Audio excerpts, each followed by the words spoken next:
আজকে যা আরজি করে গেছিলাম এবং জিবি মিটিংটায় ছিলাম, যা দেখলাম তারপরে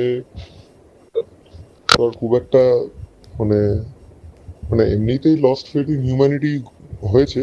ঘটনাটা যা ঘটেছে তা তো ঠিকই আছে, কিন্তু তারপরে আরজি করে আর কি যা হলো, তারপরে আর মনে হয় না যে মানে আর সত্যি কোনোদিনই কোনোদিন কোনো ফেথ জন্মাবে বলে। আরজি করের প্রিন্সিপাল সম্বন্ধে প্রত্যেকেরই আমাদের আইডিয়া আছে।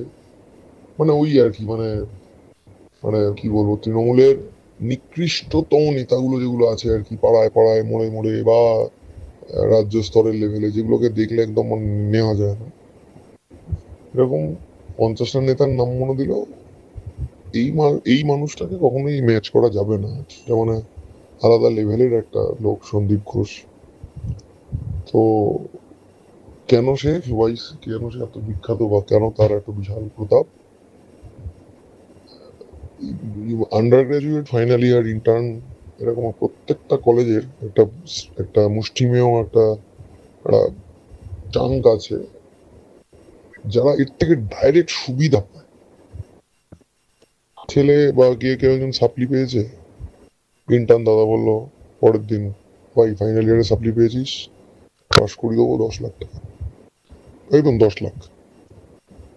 এবার পরের দিন ফাইনাল ইয়ারের এমবি রেজাল্টের পরের দিনটার কথা ভাব, সবাই ইন্টার্নশিপ নিয়ে পোস্ট দিচ্ছে, পাস করে গেলাম, ডাক্তার হয়ে গেলাম, সেই ইমোশনাল একটা জায়গা।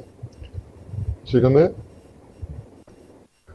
10 লাখ টাকা দিয়ে দিল, 2 লাখ টাকা সন্দীপ ঘোষ, 8 লাখ টাকা ইন্টার্ন।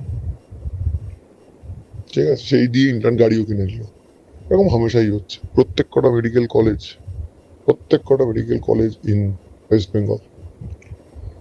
ইন্টার্ন ডিসিশন নিয়ে নিচ্ছে যে কেউ ওর এগেনস্টে কিছু কথা বলেছে বা কোথাও, তার বদলি। কেন? সে সন্দীপ ঘোষের লোক, মানে একজন অ্যাসিস্ট্যান্ট প্রফেসর কোথাকার, কোন ডিপার্টমেন্টে, সে বদলি হয়ে গেল কারণ সে ইন্টার্নটা হচ্ছে সন্দীপ ঘোষের লোক।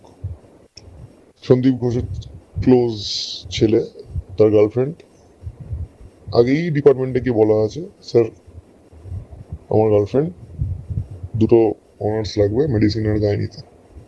রেজাল্ট বেরোলো দুটো অনার্স। এবার এই পাইয়ে দেওয়া ব্যাপারটা এমন জায়গায় নিয়ে চলে গেছে, আজকে মিটিংয়ে যখন কন্টিনিউয়াসলি এরকম একটা আসছিল, কন্টিনিউয়াসলি যখন এরকম একটা ন্যারেটিভ আসছিল যে অথরিটি যা যা আছে, শাস্তি, হ্যাঁ তাড়াতাড়ি করে জাস্টিস হোক ইত্যাদি, সিকিউরিটি ইত্যাদি, একটা তো আসছে যে অথরিটি কেন চুপ, অথরিটি কেন নেবে না। এইটা নিয়ে সবাই ইউনানিমাস, সব কলেজে সব রিপ্রেজেন্টেটিভ, প্রায় 150 জন আরজি করের ইন্টার্ন যারা সো কল্ড তাদের প্রতিবাদ, না এইরকম একটা নেগেটিভে আমরা নেই, কেন প্রিন্সিপালকে নিয়ে বলা হবে সেইখানে একটা বীভৎস তুলকালাম কাণ্ড। লেকচার থিয়েটারের আলো দুবার করে বন্ধ করে দেওয়া হলো, সেম দেওয়া হলো, কিন্তু প্রত্যেক একটা কথাই খালি সবাই স্টিক করে দিল যে এমএসবিপি প্রিন্সিপালের রেজিগনেশন, বা অ্যাটলিস্ট রেজিগনেশন না হলে অথরিটিকে দায়িত্ব নিতেই হবে বা একটা স্টেটমেন্ট দিতেই হবে। এটাতে ওরা কিছুতেই মানবে না, অথরিটি আসবে না, বাকি সব ঠিক আছে, সন্দীপ ঘোষকে কোন রকম ভাবে অ্যাকাউন্টেবল করা যাবে না। এবং টু দ্যাট এক্সটেন্ড যে চোখ রাঙানি এবং পিজিটিটা আছে, মানে আরজিগড়ের পিজিটিরা যারা একদম টোটালি, তো তাদের সাথে আমরা বাইরে গিয়ে আরজিগড়ের পিজিটিদের সাথে কথা হচ্ছে, ভাই কি ব্যাপারটা বল, ভাই দেখলি তো আমরা যে স্বাচ্ছন্দ্যে ভালো করে প্রোটেস্ট করতে পারবো না। পুরো ইউজি মাস, পুরো ইন্টার্ন, মানে পুরো না হলেও একটা বিশাল সংখ্যক তারা করতে দেবে না। পাশ ফেল অনেক দূরের ব্যাপার, সন্দীপ ঘোষ এমন লোক যার এগেনস্টে বেশি কথা বললে বাঁচা মরাটার উপর ব্যাপার হয়ে যাবে, মরেও যেতে পারি। পাশ ফেল অনেক পরের ব্যাপার, এমডি পাস করলাম না, এমএস পাস করলাম না, সেটা অনেক পরের ব্যাপার। এই হচ্ছে আরজি করের পরিস্থিতি। এবং this is the reason why এত বড় একটা ঘটনার পরেও জিনিসটার এফেক্ট এখনো এত মাস আপহিভেল হয়নি ফ্রম দ্য এপিসেন্টার ইটসেলফ।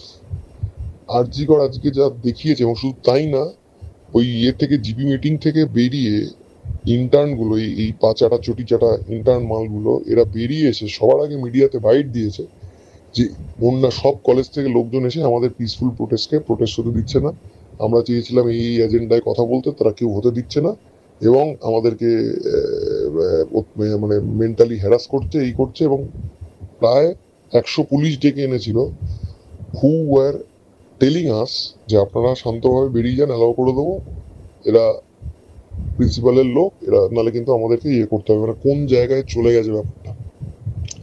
আজকে আরজি করের পরে খুব সম্ভবত মানে আরজি করের থেকে যদি কালকে বা পরশু স্টেটমেন্ট আসে যে না আমরা সব আন্দোলন তুলে নিলাম, সব ঠিক আছে, সব ভালো, সবাই ভালো, সেই ইত্যাদি, খুব অবাক হব না আমি আজকের পর।